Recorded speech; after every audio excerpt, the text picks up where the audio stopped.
Conversatorio Tecnológico en la Ingeniería en Sistemas de Información, UTN, Facultad Regional del Delta. Hoy con la grata visita de Daniel De Bono y Ezequiel Orsinger, dos apasionados de las organizaciones como sistemas. Hola Daniel, hola Ezequiel. ¿Qué tal? ¿Cómo andan? Bien. Bueno, eh, ¿por qué asociamos a un sistema a una organización? Y casi intuitivamente lo podemos asociar, ¿no? Porque sabemos que en las organizaciones lo que hacemos en un lado impacta en el otro. Entonces, ¿qué es un sistema? Un sistema es un conjunto de partes que tiene un objetivo común y que las partes están vinculadas entre sí. Por lo tanto, cualquier organización es un sistema. Podría ser una empresa con fines de lucro, ¿sí? Que el objetivo común de todos los que forman parte del sistema es ganar dinero, ahora y en el futuro. Pero también una organización puede ser un hospital. Lo que cambia es la variable de salida. ¿Qué es lo que busca el hospital? El hospital busca unidades de salud. Cuánta más gente atendiste en la unidad de tiempo? Y es con la sincronización de todas las partes que se hace que el sistema sea lo más eficiente posible. Por ejemplo, un ejército, una facultad, todos los sistemas, o sea, las organizaciones que se pueden ver como sistemas, dependen siempre de la sincronización de las partes. ¿Y qué es lo que sincronizamos? Sincronizamos unas variables que normalmente no vemos, que son los flujos. Flujo de materiales, flujo de información y flujo de dinero. ¿Por qué? Porque, por ejemplo, en una organización con fines de lucro, ¿cuál es la organización más eficiente como sistema? La que convierte más rápido el dinero que le pago al proveedor en dinero que me paga el cliente. O sea, la mayor velocidad con que yo pueda convertir ese dinero otra vez en dinero, porque en un momento lo convierto en materiales y necesito información para saber cómo se está moviendo dentro de la empresa y en otro momento ya lo vuelvo a convertir en dinero.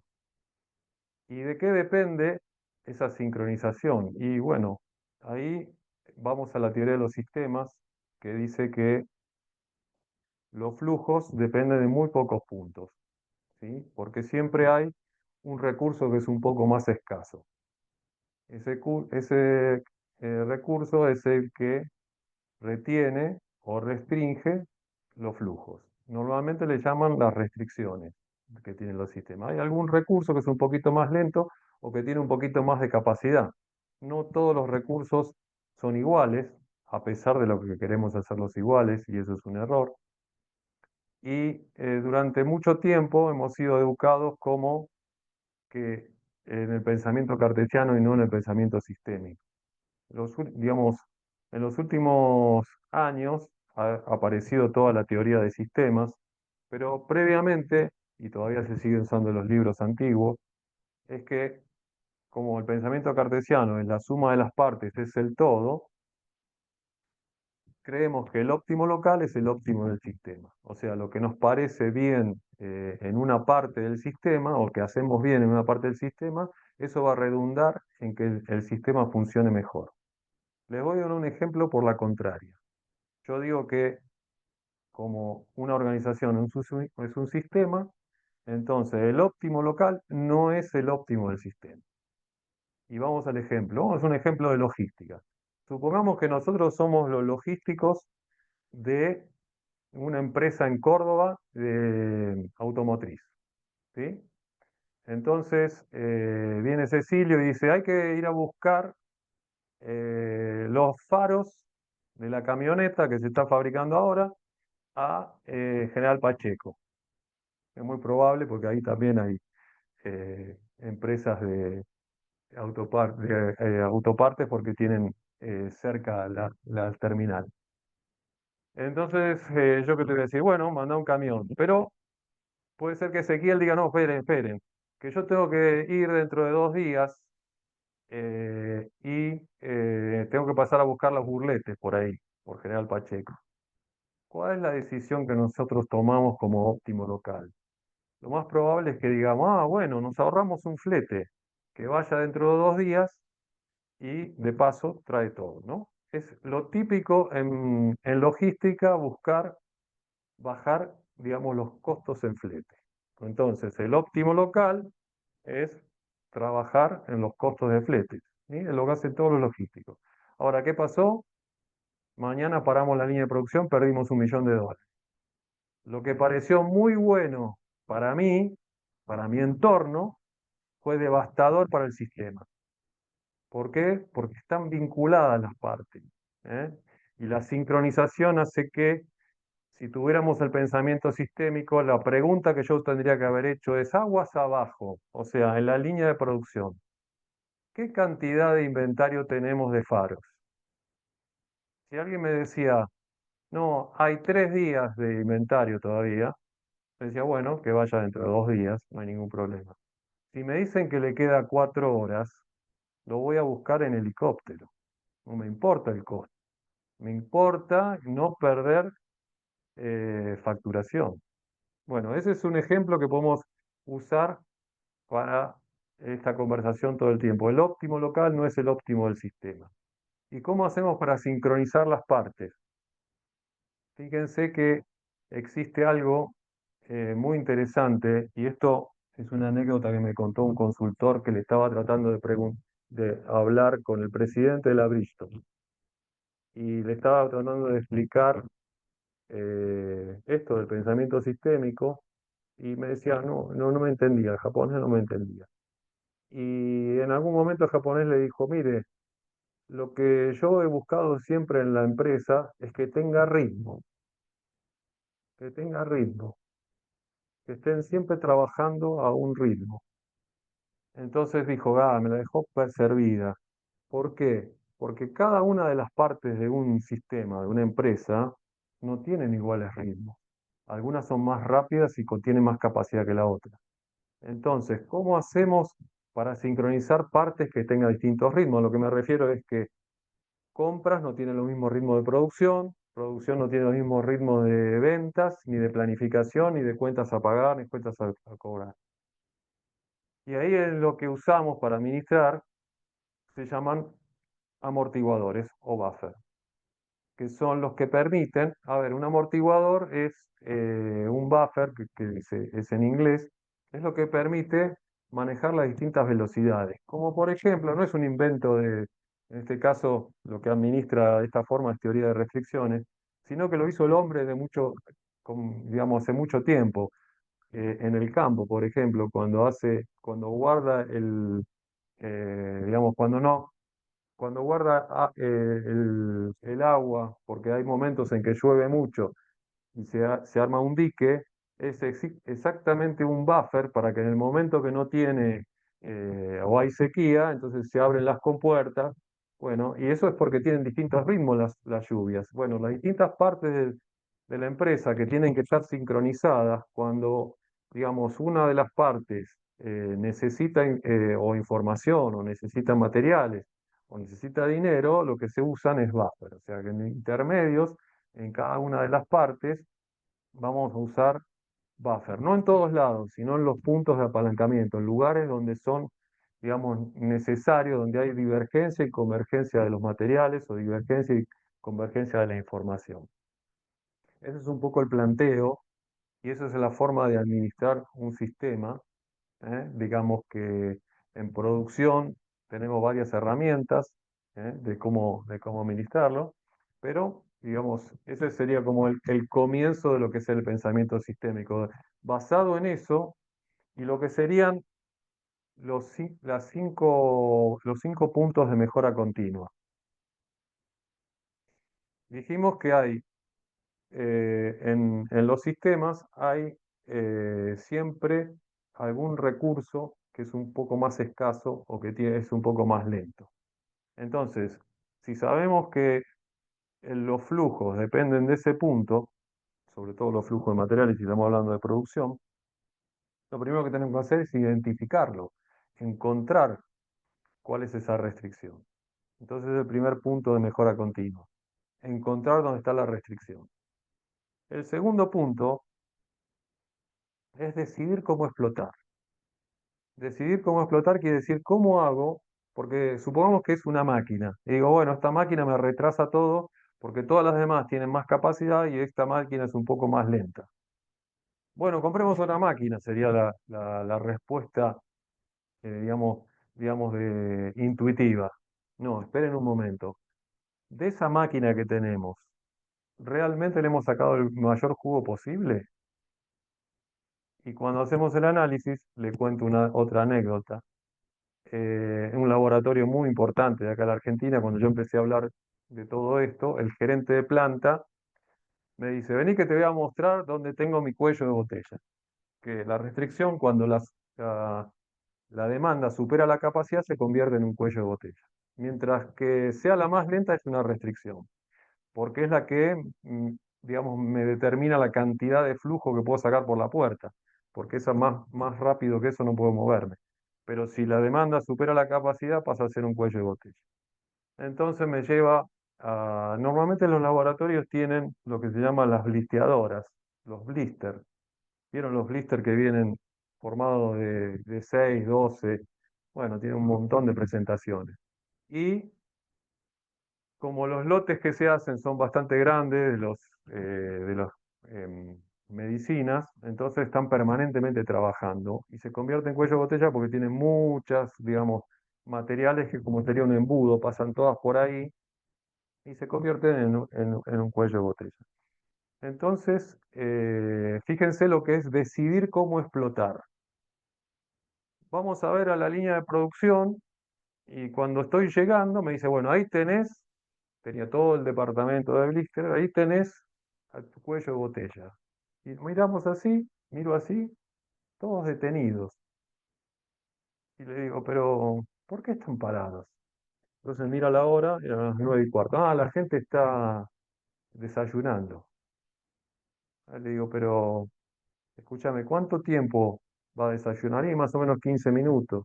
Y con los cambios de turno, ¿cuánto tiempo está parada? Y entre cambio de turnos y cambio de herramentada, qué sé yo, hicimos la cuenta, eran como 8 horas, era un día por semana. Entonces le digo, ¿pero qué? ¿Las máquinas tienen que comer? ¿Por qué no solapás los horarios para que cuando alguien vaya a tomar el desayuno, el otro lo reemplace? Eso es decidir cómo explotar la restricción. Entonces, ahí ganaron, porque ese recurso determinaba la facturación de la empresa, porque nadie puede facturar más que su cuello de botella, si no podemos fabricar más que eso.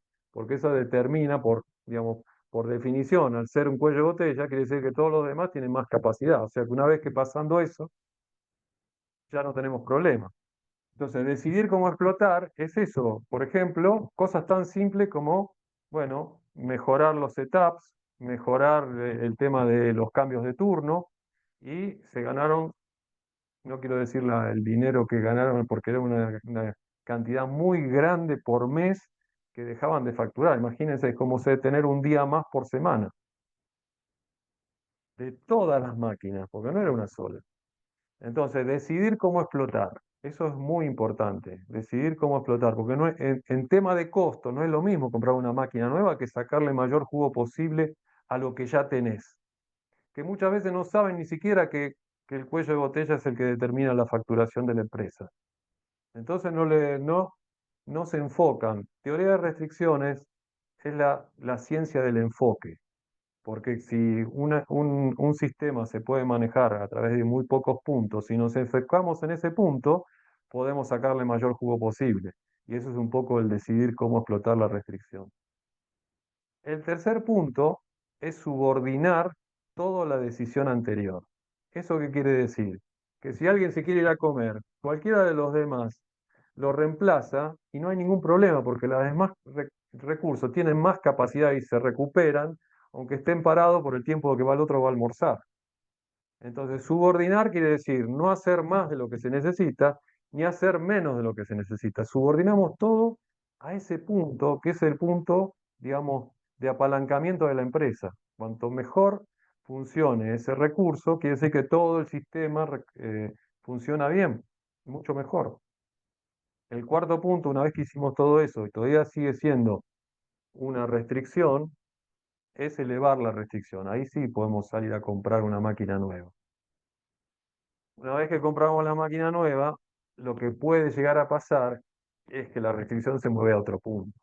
¿Por qué? Porque elevamos la capacidad y entonces la restricción está en otro plano. Entonces ahí volvemos al punto, el 5 es volver al punto uno otra vez y volver a hacer el recorrido. Eso es un poco. Y después también dice no caer en la inercia. En la inercia es, bueno, como este es el cuello de botella y yo lo elevé, sigo pensando que ese es el cuello de botella. No, es muy probable que se hayamos ya movido al otro lado y entonces lo que vamos a tener que hacer es cambiar los procedimientos y el método de trabajo a un nuevo recurso escaso. Eso no es tan fácil porque una vez que hemos decidido cómo administrar de una forma, andar moviendo a toda la empresa de un punto a otro según tenga las restricciones no es algo demasiado bueno. Entonces, lo que se hace normalmente es ver cuáles serían los candidatos que si yo elevo la capacidad de este recurso, cuáles son los candidatos que se convertirían en una restricción. Entonces, la estrategia es, bueno, si yo voy a subir la capacidad de este recurso y este se va a convertir, entonces también subo la capacidad de este. ¿Para qué? Para que siempre lo tengo definido en el mismo punto, pero ahora elevé la capacidad de todo el sistema. Bueno, hay empresas que durante mucho tiempo han hecho eso y han aumentado el 40% de facturación eh, haciendo este método de mejora continua. Y la mejora continua son esos 5 pasos: identificar la restricción, decidir cómo explotarla, subordinar toda la decisión anterior, elevar y después no entrar en la inercia y hacer la estrategia de cómo seguimos elevando esa capacidad. Después puede ser que la restricción se vaya al mercado. Eso quiere decir que ahora tengo suficiente capacidad, pero no tengo suficientes pedidos. Bueno, ver cómo hago para que si tuviera más pedido ganaría más plata. ¿Cuál es, digamos, la diferencia comparativa que yo puedo hacer del sistema o de la empresa? Cuando yo hablo del sistema, hablo de la empresa, para que me dé una mayor rentabilidad o mayor cantidad de unidades para vender, teniendo en cuenta cuáles son las restricciones que tiene el mercado. Una empresa tenía el problema, no tenía el problema, su venta era buena, pero resulta que todos tardaban 60 días en entregar producto. Entonces, cuando hicimos el análisis de por qué su línea de producción tardaba 60 días, por el lado del mecanizado nos daba que en 15 días tenías el producto, pero después tenía que ir a tratamiento térmico. Y el tratamiento térmico salía, iba, volvía, después un distensionado salía, volvía. En realidad eran como 45 días, se iban en tratamiento térmico. Y la idea fue, ¿por qué no ponemos un buffer de todos los engranajes que van a tratamiento térmico y ya los tenemos una cierta cantidad como para que cuando el mecanizado esté listo, vos ya tenés el, el tratamiento térmico listo y lo vas armando? ¿Y cómo hacemos para que nos dé el, el proveedor nos dé, digamos, una prioridad? Bueno, díganle que le pagan por el tiempo. Entonces iban a el arreglo fue, te pago un 10% más, pero cada vez que yo todas las semanas te voy a mandar producto, pero el mío tiene prioridad. Entonces yo te lo mando un viernes o te lo mando un lunes, el viernes me lo devolves y yo te vuelvo a mandar el lunes. Y así pasaron de vender 70 equipos a 120 en menos de 3 meses. ¿Por qué? Porque el mercado siempre estaba esperando 60 días, pero alguien salía a decirle que en 20 días le entregaba y con los mismos recursos, con la misma gente, empezaron a vender esa cantidad, cambiando la forma de trabajar. O sea, fíjense, no importaba que el costo, si seguimos mirando el costo, entonces hubiéramos dicho, no, ¿cómo le voy a pagar de más por el tratamiento térmico? Pero el costo ese significaba que yo podía elevar la cantidad de facturación mucho más que proporcional a lo que estaba pagando. Entonces, por eso el pensamiento sistémico es ver todo el sistema y no solamente los costos unitarios. Porque si yo me sigo viendo los costos unitarios como vi lo del flete, el óptimo local no es el óptimo del sistema. Lo que necesitaba el sistema es que eso estuviera permanentemente disponible, que hubiera un buffer de productos que ya estaban con tratamiento térmico. Eso es un poco los conceptos que hay que ir incorporando con el pensamiento sistémico. ¿Me quieren hacer alguna pregunta? ¿Alguna duda? Sí, pero primero les quiero preguntar si se escucha el ruido de la lluvia, No, para ¿no? nada. Bueno, entonces, bárbaro, genial. No, no, yo Eh, no escucho tampoco. Te cuento algo que empezamos a hacer en el conversatorio que está bueno. Le pedimos a la IA generativa que en base al perfil y al tema que elige el invitado del día, nos tire 10 tips fundamentales en relación, en este caso, a la empresa como sistema. ¿Cuál es la idea? Que vos como experto nos digas de 1 a 5 el grado de importancia de cada uno de estos tips y por qué. ¿En base a qué? En base a tu propia sabiduría, a tu propia expertise, a tu propia idoneidad. ¿Te parece bien? Dale, vamos y después podríamos poner algunas frases que yo creo que son muy importantes para el cambio cultural. Genial. Vamos rápido con esto. Dale, Es más, vamos a hacer lo siguiente. A esto no lo sé, lo va a hacer, pero hoy lo vamos a hacer por una cuestión de que vos lo puedas analizar mientras te los voy diciendo. Aguantame un segundito ningún que lo problema. copio y lo pego en el chat. De paso también lo ve Ezequiel, que es quien nos está acompañando hoy en modo oyente.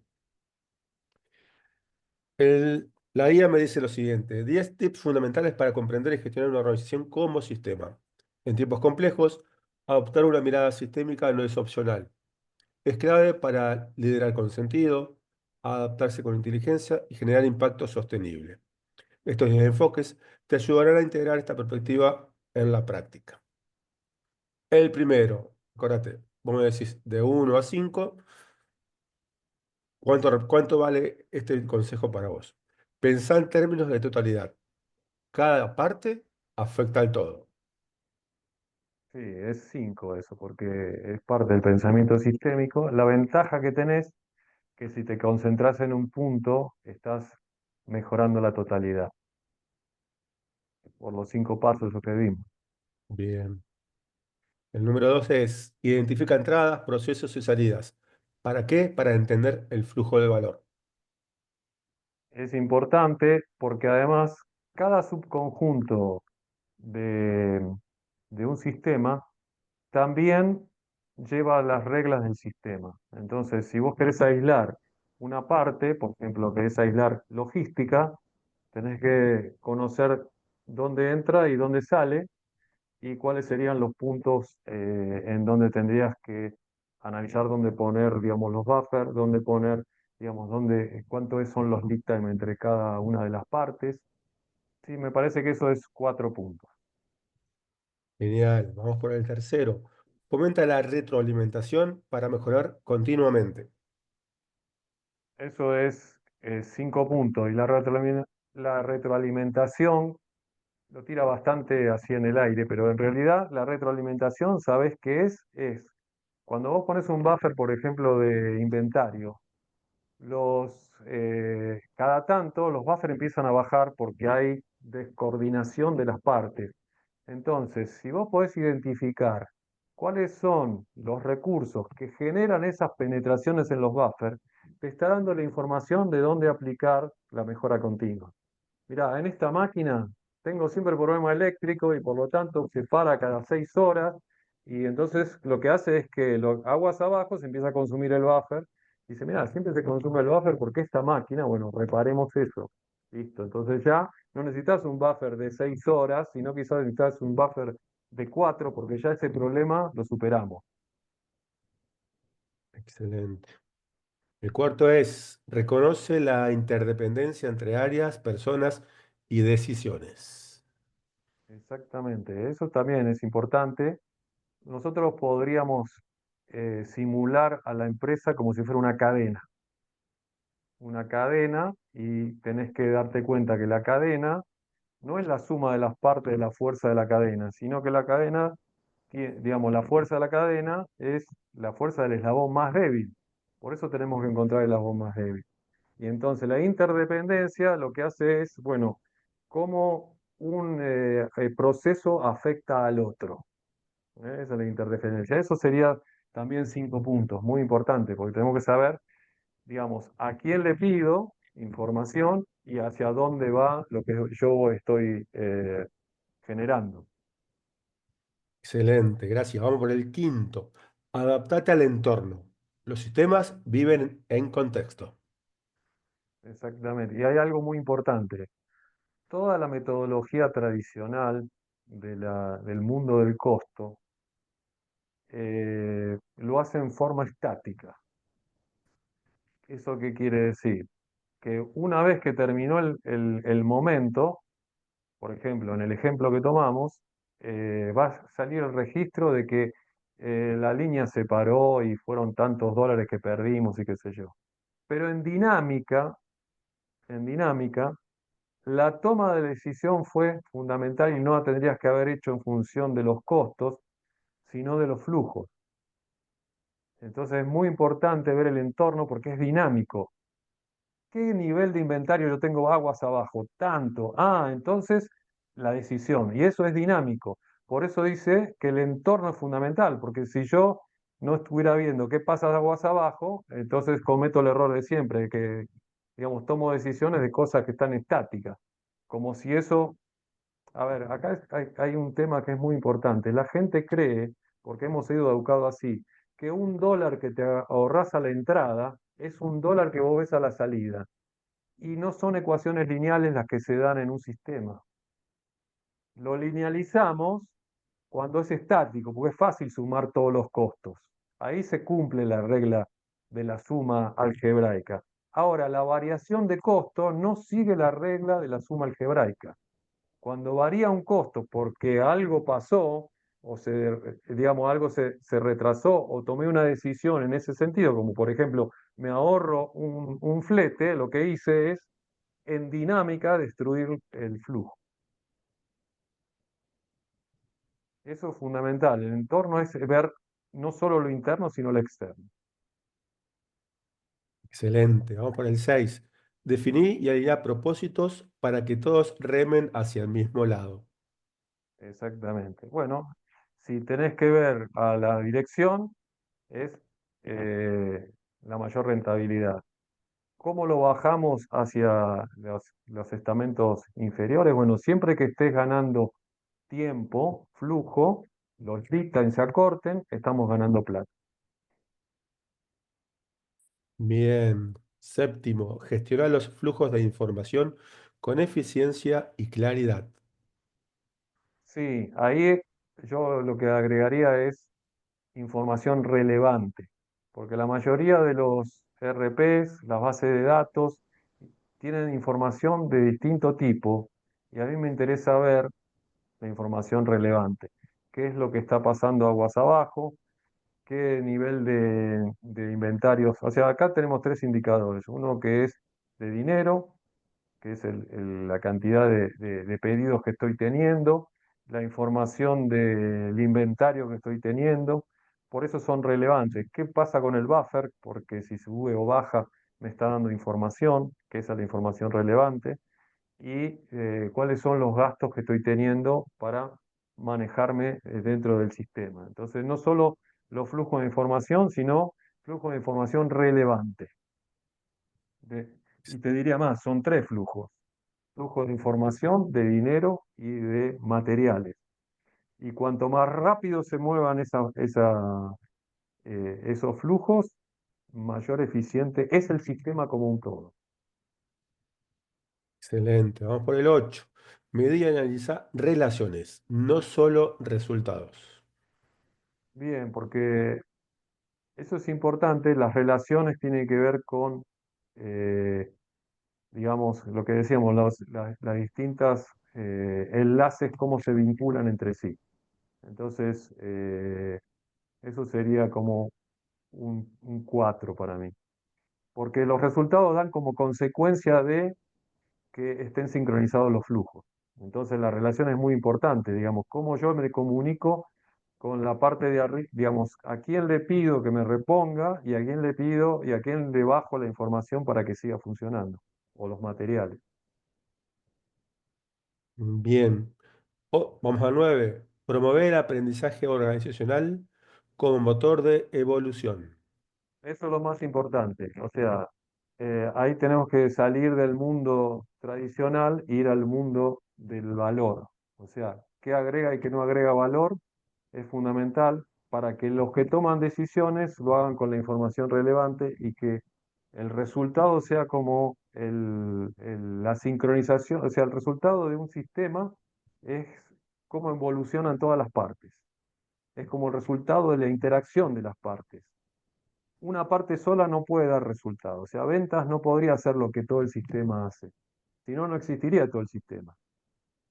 Todo el sistema es necesario para que podamos obtener la meta, o sea, el objetivo.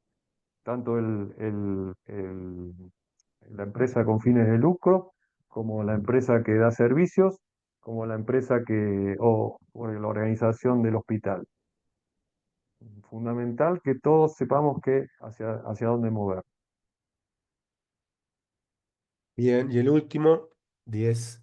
Evita las soluciones aisladas. Ataca causas, no solo síntomas. Eso es fundamental. Lo que normalmente hacemos es paliativos. Bueno, saquemos esto, pongamos esto, y realmente siempre estamos trabajando sobre los efectos y no las causas. Es lo que Bien. pasa normalmente. ¿Por qué? Porque no lo estamos viendo sistémicamente. Entonces siempre salimos a apagar incendios. Y vas a ver, en realidad, la última restricción es la capacidad de atención de los gerentes. Y digamos, ¿qué es lo que pasa? No se pueden encargar de lo realmente importante, sino que están todo el día atrás de lo urgente. Y el problema más grave es cuando lo importante se convierte en urgente. Entonces ahí ya estás en el horno. Cuando la urgencia Eh, es algo importante, perdiste. Perdiste. Perdiste.